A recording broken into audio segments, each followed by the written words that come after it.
கடவுளுடன் காலை வணக்கம். புனித மத்தேயு எழுதினர் செய்தி 16 அதிகாரம் 13 முதல் 19 வரை உள்ள இறைவார்த்தைகள். அக்காலத்தில் இயேசு பிலிப்பு செசரியா பகுதிக்கு சென்றார். அவர் தம் சீடரை நோக்கி, மானிட மகன் யார் என்று மக்கள் சொல்கிறார்கள் என்று கேட்டார்.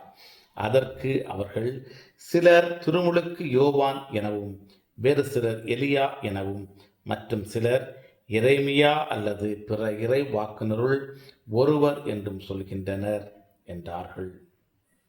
ஆனால் நீங்கள் நான் யார் என சொல்கிறீர்கள் என்று அவர் கேட்டார்.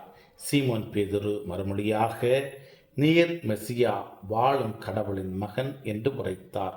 அதற்கு இயேசு, யோவானின் மகனான சீமோனே, நீ பேறு பெற்றவன்.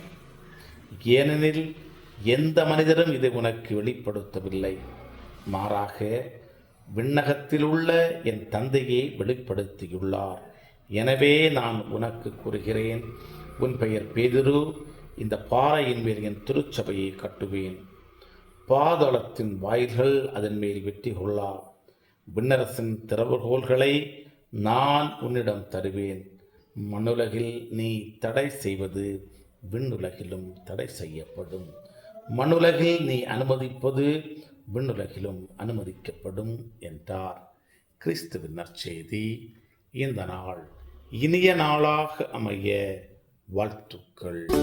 பல பல பல புதுமைகள், பெருமைகள், இனிமைகள் இறங்கிய நல்ல நாள், ஒரு நல்ல நாள், நம் தேவன் தந்த நாள். இது நல்ல நாள், ஒரு நல்ல நாள், நம் தேவன் தந்த நாள்.